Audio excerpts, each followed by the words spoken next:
Hey, Eseth! Wanna do a collab? I think I've got a fun one. Are you gonna make me watch Racist again? Not quite. Ooh, Peddler? Close. Entitled Snowflake? Closer. Incel?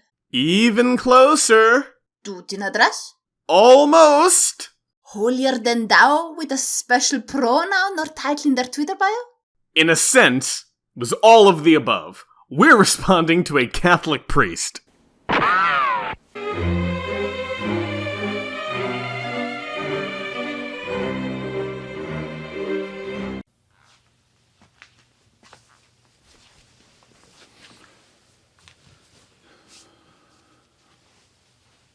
Atheists. Your mouth has only said one word. Your body language and facial expressions, however, have screamed, "Hi, I'm a condescending douche nozzle." Thanks for clicking on this video. It means a lot to me, really. Aw, shucks, don't mention it. Hey, if anything, I should be thanking you. Because if you hadn't have made your video, then I wouldn't be making this video, and then my subscribers would continue to yell at me. I'm a religious guy who's devoted my life to a God you don't believe in, so you're taking a bit of a risk here that I might insult you, make you feel bad about your life, or at the very least, waste your time. Waste of time, yes, but I enjoy wasting my time on making these videos, so it's time well wasted. As for being insulted, yeah, that's a risk I took, but that's a risk I take whenever I go on social media. We thankfully have enough leeway to still insult one another. A little bit if we stay within certain boundaries and don't do it very loudly. And hey, by clicking on this video, if you ever get around to doing that, you'll be risking the same thing. And then I meet that risk immediately when I call you a condescending douche nozzle within the first few seconds. Sorry about that. I didn't mean anything by it. I'm sure you're a great guy.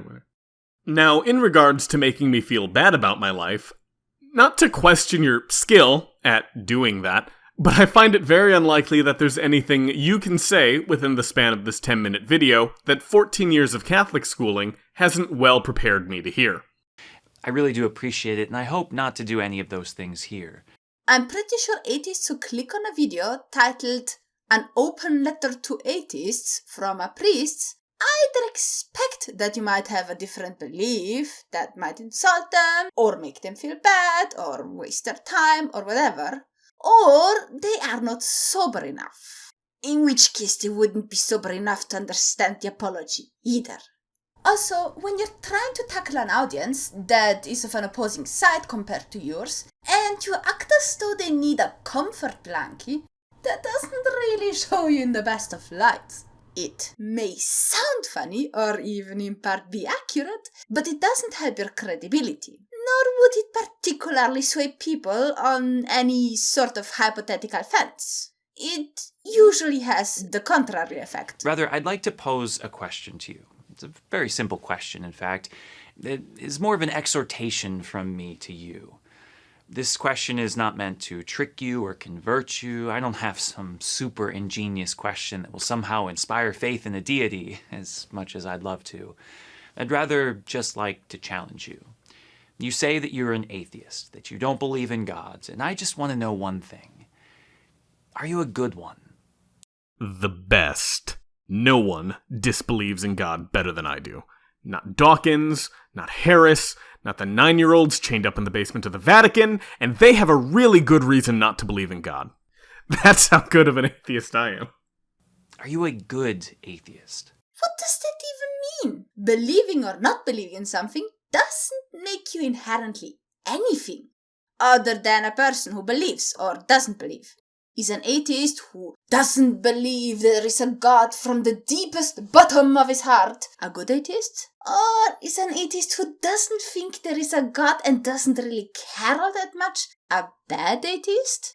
I mean, you may choose to adhere to a particular doctrine, you may choose to adhere to it very, very rigidly, and in that regard you could call yourself good, I suppose, but that has little to do with how much you believe something, and far more to do with how much you fit in the standard that said dogma advertises. In fact, if that is your standard for what is good and bad, then I bet there are a lot of atheists who would score very, very high on the good believer list in spite of having zero belief in your deity.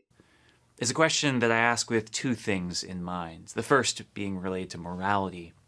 While religion in general, and Christianity in particular, doesn't necessarily make someone a moral person, these ways of life do necessarily demand morality of adherence. I disagree with that notion. And I suspect you would disagree with that notion as well in regards to the religions that you are not a part of. Religions do not demand morality of their adherents. Rather, they demand the morality of adherence. Morality, in this sense, is adhering to the rules of the religion, and religions have mutually exclusive rules. As a Catholic, you would find many religions to be foundationally immoral because they're venerating gods that you don't believe in, or are venerating the God you do believe in ways you disapprove of. What's the greatest sin anyone can commit from the perspective of a Catholic? It would be to blaspheme against God, which is not only something I do, but something that everyone who isn't Catholic does. If non-Christian faiths call upon their adherents to commit what you would consider to be the most egregious sin, can you still call those faiths moral? There is a particular code of life that one must live. Yeah, a particular code of adherence, or group cohesion to put it more bluntly. And the fact of the matter is that any sort of top-down dogmatic system demands cohesion, regardless of whether that sort of cohesion is based on thou shalt not sin or thou shalt not misgender. If you stick to the rules, you're considered good by your co-believers, and if you don't, you're considered bad. It is one of the oldest and most common tricks in the book. Christianity, or any other faith for that matter, doesn't have a monopoly on that. And the thing that annoys me the most about these sort of dogmatic frameworks is that their code is passed on without any reasoning behind it. For example, thou shalt honor thy parents. Why? Well, because God says so. What if they're horrible people? Well, thou shalt still honor them. But compare that with the following approach. In the vast majority of cases, parents try their best to provide for their children and raise them into a healthy and good-willed human being. By acknowledging that sentiment and respecting your parents for their efforts, you tend to take a much more mature and neutral stance towards them. And that can be beneficial for them and for you, because an adult openly considering the pros and cons of a parent's advice is far more capable of making use of their experience than an emotionally overseasoned teenager who isn't paying attention. But I got completely sidetracked here. I'm sorry. The claim is that there is a code and we need to adhere to it to be good. And I will interpret good here as positively influencing your surrounding, because usually that is what it refers to. And that statement is false. Your ability to lead a life that has a positive impact on your fellow human beings is not based on what dogma you follow, it is based on how you interact with your fellow human beings. In the case of Catholic Christianity, that code is one of peace and justice, mercy and forgiveness. It's a code that seeks to care for the poor and seek reparations for those who take advantage of the vulnerable. In other words, the code of Catholic Christianity is based on internal contradictions. What do you mean by internal contradictions? Well, mercy and justice are mutually exclusive. You're either just, meaning you dish out proportionate punishment for the committed crimes, or you're merciful and lenient, and as a result, the victims constantly get the short end of the stick and not justice. You can't have it both ways. Now, Lord knows we don't always live up to our founder and have actually done some pretty atrocious things through the years. If you don't live up to your code and did atrocious things, then your code was either flawed or didn't work. That is not really an endorsement for it, is it? Now, Lord knows we don't always live up to our founder and have actually done some pretty atrocious things through the years, but it is our faith that at least It informs us when we do these things and gives us and reminds us a moral code to live by. Your faith informs you when you do atrocious things. I don't know if that's what you meant to say in that last sentence, or if that was just an unfortunate phrasing, but it's true, you see, is the problem. Is that, yes, people have, in fact, used faith to guide them in the pursuit of ends that we would find atrocious. Faith informed the parent who decided to mutilate the genitalia of their newborn. Faith informed the suicide bomber who decided to go off in the middle of a crowded theater. Faith informed the patient who decided to decline a life-saving blood transfusion. Perhaps you can see how at least our decisions are informed by faith doesn't hold a lot of persuasive power to me. Now, you've described Catholic Christianity's code in a very PR-friendly way. What with you being pro-mercy, peace, and the poor, these are things that one would not find particularly contentious things to champion.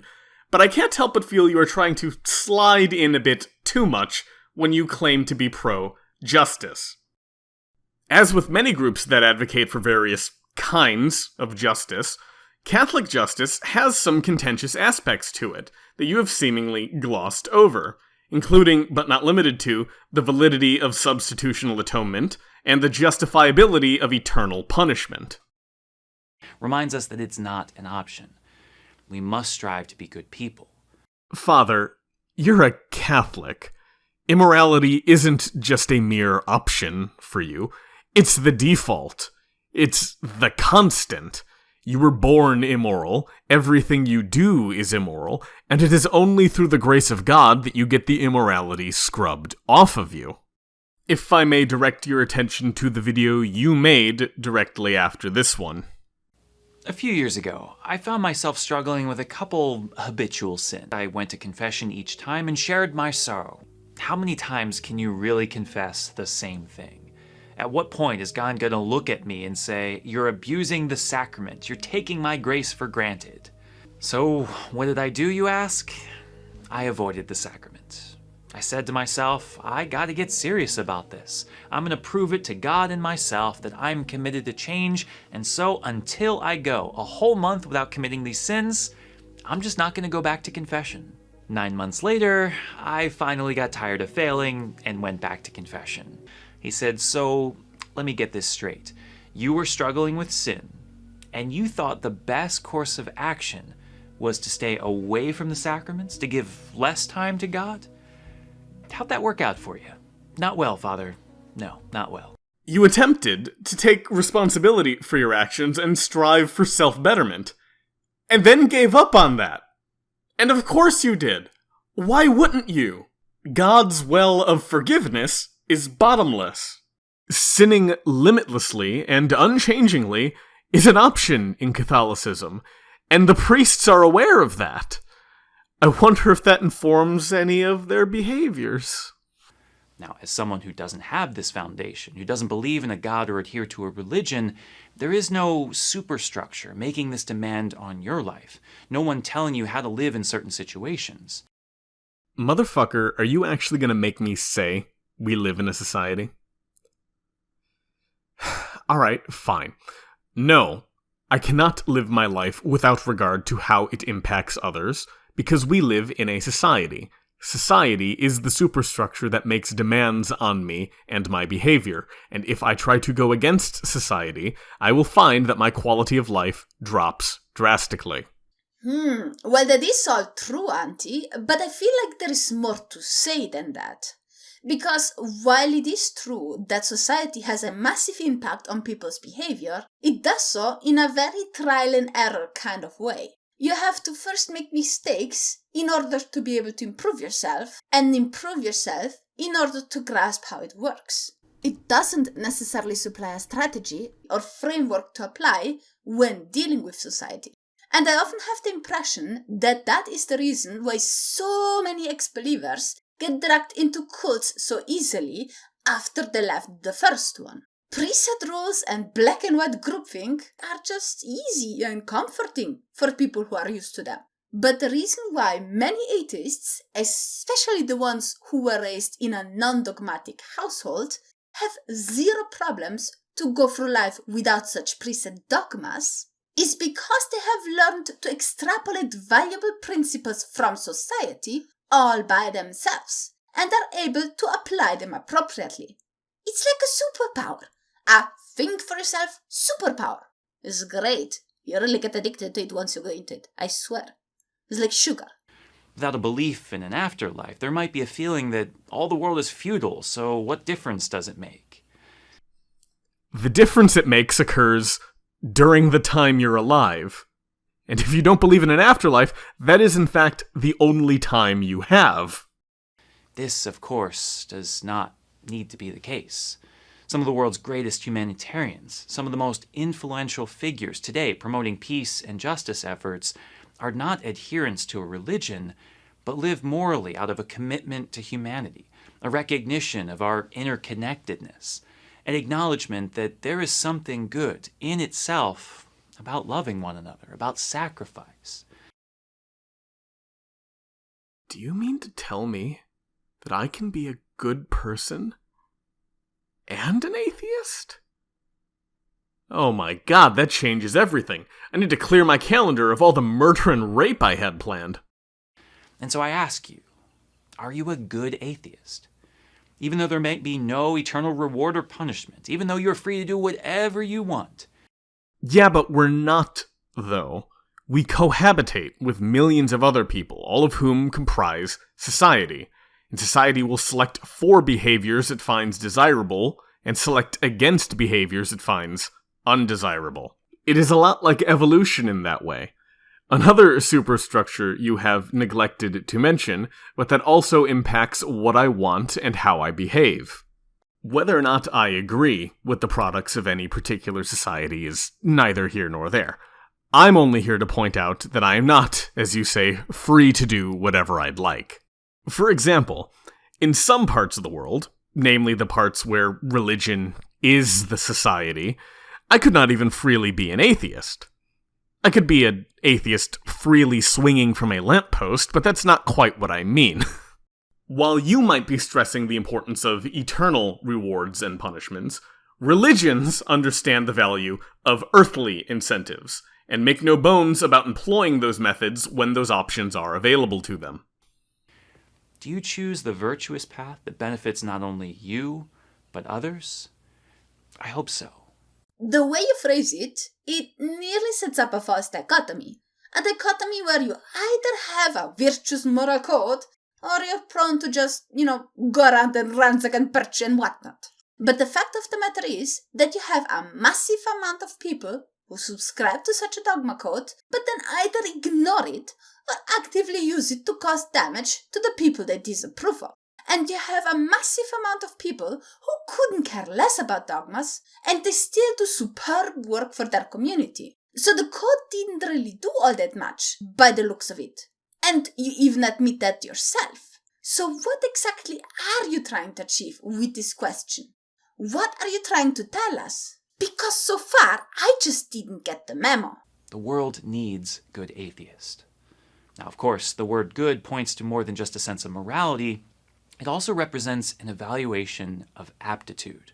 When I ask if you're a good atheist, I want to know if you're good at being an atheist. Whoa. What kind of bait and switch is that all of a sudden? All this time, we've talked about being a good person and a good human, and then now you jump into, do you believe? Are these two things somehow interchangeable in your head? Do you really need to passionately believe in Fluffy the reindeer dog in order to help Granny carry her groceries around? Unreal. Do you articulate why you don't believe in God in a coherent way, or you just think that religion's dumb, so use logical fallacies? No, I simply have faith that God does not exist. Now, one might hear that and think that I had failed to articulate in a clear, coherent way why I disbelieve, as faith is not a sufficient justification for either belief or disbelief. And that person would be right. That person had better not be you, though, Father, lest you draw attention to the fact that you are holding atheists to a different standard than you are holding everyone else. Have you explored the depths of your mind and heart, asking the real questions of life, of death, faith, and reason, seeking to understand what this human life is really about? Let's ignore for a moment the fact that when we tried to establish what you understand under good, it sort of went all over the place. And let us instead help you out here for a second. Because you see, you have a very, very big problem. You speak the wrong language. And I don't mean English. I mean that you speak Catholic. In order to explore the depths of your heart, you have to assume that there is stuff, outside of anatomy of course, that you can explore inside of your heart. Likewise, the real questions of life and death, faith and reason, are massively culture-specific, or in this case, dogma-specific. For example, a religious person such as yourself might find a great deal of emotional satisfaction pondering about your particular God and all sorts of spiritual thoughts and faith and reinforcements and whatnot. But to a person like me, these thoughts not only don't have this sort of effect, they partially don't even compute. I mean, let's take faith. Why does faith feel good to you? Why is it a virtuous thing? To me, faith is a side effect from letting my guard down. If I catch myself taking things on faith, they're either irrelevant or I have failed to use my brain. To me, it is virtuous to avoid faith. So when you say things like, have you asked real questions about faith? You're basically asking the equivalent of, have you thought profoundly about the washing of your dishes? It makes no sense to me. And I get the whole, ponder about your life part. A person who finds value in non-material things and has a meaningful goal in his life has a much easier time to get through life and to enjoy it. But these are questions that don't have a one-size-fits-all solution. Not in Christianity, not in any other religion, and not among atheists either. There are also questions that often require a lot of time, which many, especially people who work several full-time jobs and don't live rent-free in a cloister, don't necessarily have. And I'm sorry, but brain squirreling around about life and the universe, in my opinion, doesn't make you a bad Christian or a bad atheist. Have you explored the depths of your mind and heart, asking the real questions of life, of death, faith, and reason, seeking to understand what this human life is really about? You just not want to go to church, so this'll do. Who is the intended audience for this video? Look, I know it says it's an open letter to atheists, but when your proposed reasoning for disbelief includes things like, oh, I just don't want to go to church, and religion is dumb, you do not conjure the image of an atheist who has spent any degree of time thinking about religious questions, and an atheist of that level of apathy is unlikely to have even found your video. This comes off less like an attempt to reach out to non-believers as it does an attempt to cling on to waning believers. Like you're speaking to Catholic teens who are now too old for their parents to drag to church, so they opt to sleep in on Sundays. And I do not appreciate when a video ostensibly directed to me is actually veiled marketing. Now, I do realize that this is me being quite uncharitable.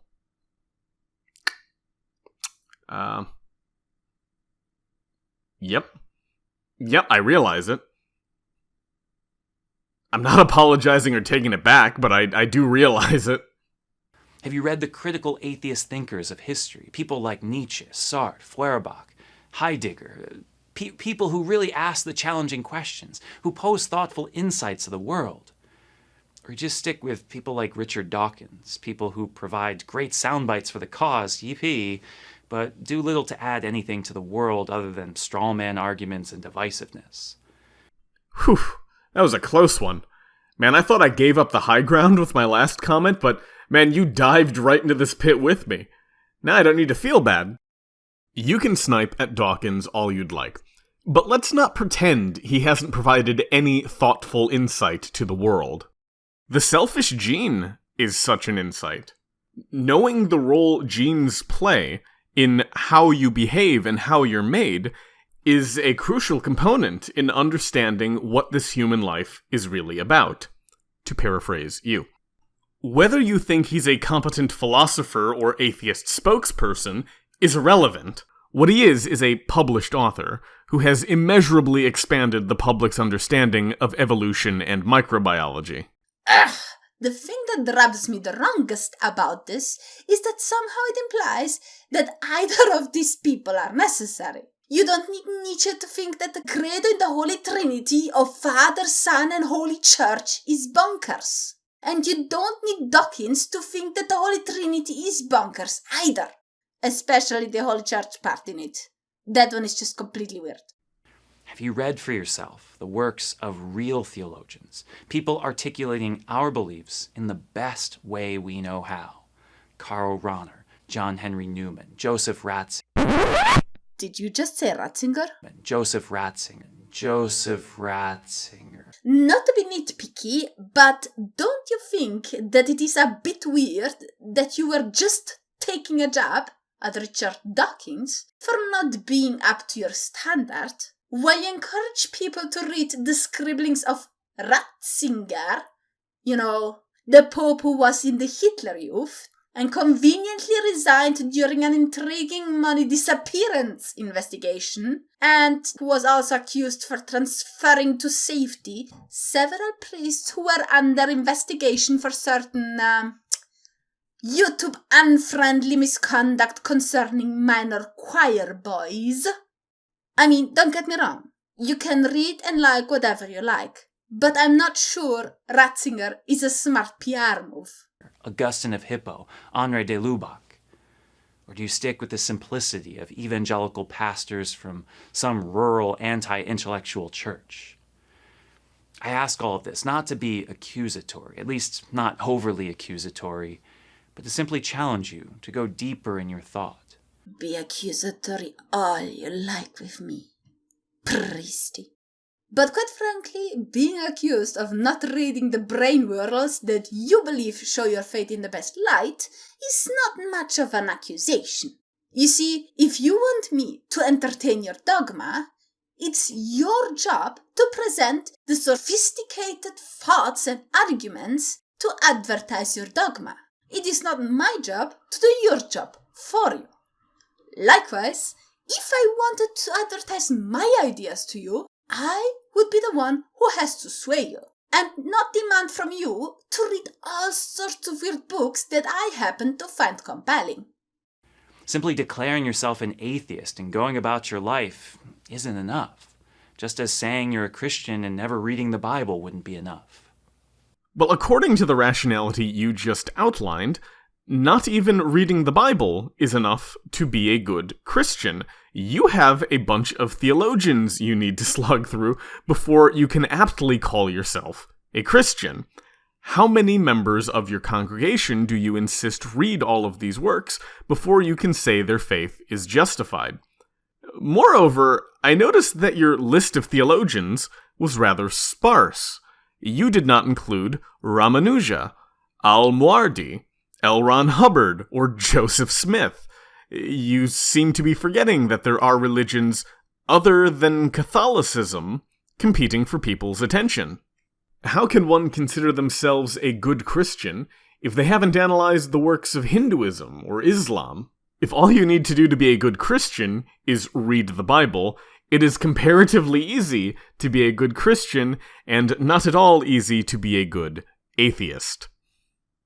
Also, did you guys know that Ramanuja lived to be 120 years old? He was born in the 11th century. I found this out while looking up the names of random Hindu theologians I could throw in for the previous segment, and that struck me as quite remarkable. Man, maybe there's something to Hinduism. Ask more questions. Read more perspectives. Be able to articulate your understanding of the world with logic and reasoning that will actually add something to the world. Because here's the thing. People of faith need you to be good atheists. We do. I disagree. People of faith need good atheists about as urgently as someone sitting in a plane needs diarrhea. You can cradle yourself in the belief that the faith of the faithful gets stronger and more sophisticated the more they are exposed to counter-arguments, but in reality, most people have neither the time nor the will to bother.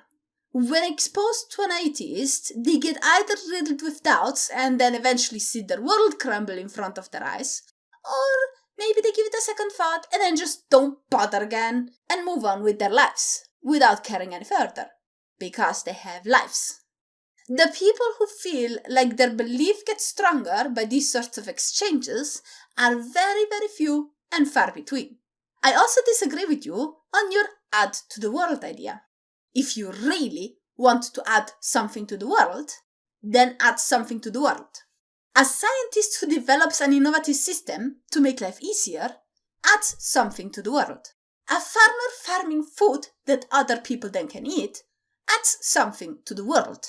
A doctor taking care of patients adds also something to the world. Heck, even by offering some homeless people a pizza, you add something to the world. And all of these things, in my opinion, are far more add to the world worthy than sitting around for hours to read fancy brain twirls and then sit around for hours with you to brain twirl to you so that you can get better at brain twirling back. That, in comparison, seems a bit of a waste of time. As a Christian, I don't want you to be a bad atheist with an unexplored mind just regurgitating fallacies. No, you want me to be an atheist that needs to expend a disproportionate amount of effort justifying atheism. You challenge atheists and don't challenge Catholics, and you presume this to be the strategy to produce more Catholics. As you may have noticed, my well of charity has run dry. I want you to ask questions that we've never thought to answer. I want you to be so smart that it challenges us to be smarter. As crazy as it sounds, I would much rather you be a good atheist than just an atheist. You heard them, guys. Be good atheists. Actually, be bad atheists. Be evil atheists. Hell needs you. Banter aside, I do agree with him on one thing, though.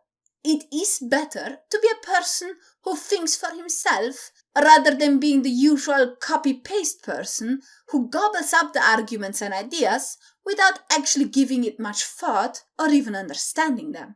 It's just not a healthy thing to do for anyone. It's dogmatic, and we wouldn't really want to be dogmatic.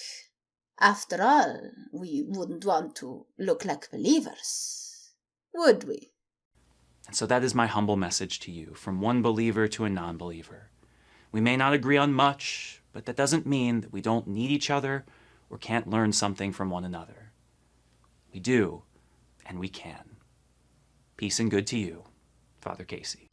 You might prefer I be a good atheist to a bad atheist, but any variant of atheist is still less desirable than even a bad Catholic. That was so refreshing. That was almost nostalgic. Reminiscent of the olden days of YouTube. Yeah, the good old days, all edgy and fun. But you know what, Auntie?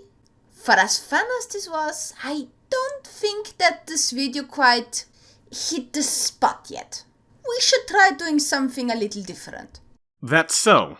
Got something in mind, do you? Well, now that you mention it... So if you are really sensitive to the sun, odds are if you eat more plants in a high quality, then the more you'll be able to transmute the energy of light into life force. Oh, God. See that, Casey?